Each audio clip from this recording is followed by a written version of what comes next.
Étape aussi de l'autre série de la semaine, la jolie découverte de quelques trésors de la région du Perche, après les manoirs, après les chevaux percherons bien sûr. La cuisine aujourd'hui est dans le Perche, on est très fiers du boudin à Mortagne au Perche. Mathieu Dupont et Yvan Simor. Dans cette petite ville du Perche, le réflexe des touristes est souvent le même. Bonjour madame. Bonjour monsieur. Qu'est-ce que vous prenez en photo? Dites-moi. Je prends le roi du boudin, parce que comme on est à Mortagne au Perche, que c'est la capitale du boudin, on prend tout ce qui a un rapport avec le boudin. Et pour la confrérie du goût du boudin dans le village, il y a un signe qui ne trompe pas. C'est les charcuteries, plus nombreuses que les pharmacies. Bonjour. Alors comment il est ton boudin, mon petit père? Il est excellent, allez-y. C'est une fierté, bien sûr. Vous en mangez beaucoup? Ah, on en mange beaucoup. 1 mètre par jour. 1 mètre par jour? Oui. Pas tous les jours. Devant tant d'enthousiasme, partons percer le mystère du boudin à Longny au Perche chez Jean-Louis Palu. C'est moi ça. Et si cet homme a sa statue devant sa charcuterie, c'est que son boudin est médaillé d'or. C'est la folie. Il en fabrique près de 100 kilos par semaine. On va être obligé d'en refaire. Les 3 ingrédients pour faire du bon boudin, il faut de l'oignon, du bon gras et surtout du sang de porc. Dans la cuisine, derrière la charcuterie, Jean-Louis mélange le tout. Secret sur les proportions, mais on découvre le coup de main de ce passionné. Le boyau fait à peu près 25 mètres.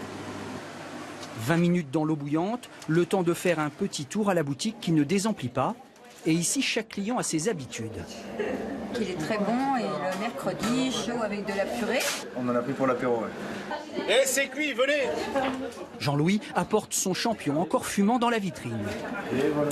12 médailles d'or avec ce boudin-là. C'est l'équilibre des bonnes matières. Faut pas qu'il soit trop gras, qu'il soit toujours moelleux. Et avant de partir, il nous montre son dernier trophée. Tarte tatin de boudin noir. On flambe avec du calva et on le boit avec du cidre. Le cidre et le perche, c'est une vieille histoire. Jean-François Leroux en produit près de 30 000 litres chaque année et il défend l'identité du cidre percheron. C'est vraiment un produit du terroir. On fait du cidre dans le Perche depuis la fin du XVIe, XVIIe siècle. Dans quelques semaines, toutes ces pommes à cidre seront par terre, signe de maturité. Il pourra alors récolter 10 variétés différentes. Cette variété-là qui s'appelle Doux Normandie pour amener du moelleux, du fruité dans les cidres. La magie du cidre, c'est le fait de pouvoir assembler toutes ces variétés qui vont amener leurs caractéristiques pour créer un cidre parfaitement équilibré, homogène et typique du Perche. Et son travail est récompensé, l'appellation cidre du Perche sera protégée dès l'année prochaine. Martine, elle va nous faire sa spécialité. En attendant, tout le monde se retrouve chez Martine. Martine, je t'ai emmené le boudin pour ta préparation. Ce cordon bleu met à l'honneur les produits régionaux. Ce soir, c'est parmentier de boudin aux pommes et tout le monde met la main à la pâte.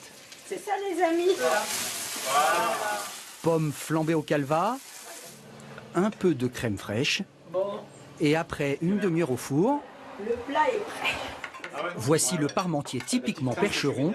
Bon appétit! C'est un repas avec des bons produits, c'est un repas convivial et c'est surtout un repas partagé avec de bons amis. Bravo à la cuisinière! Au boudin, au cidre et au perche.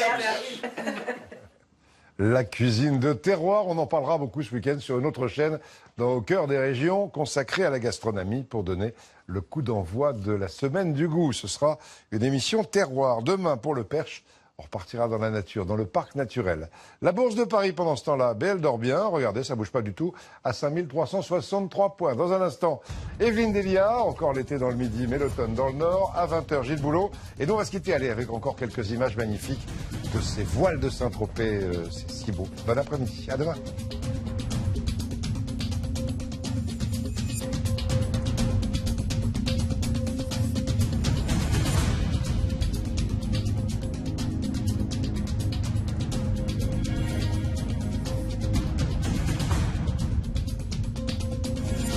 Retrouvez toute l'info sur le site et l'application MyTF1.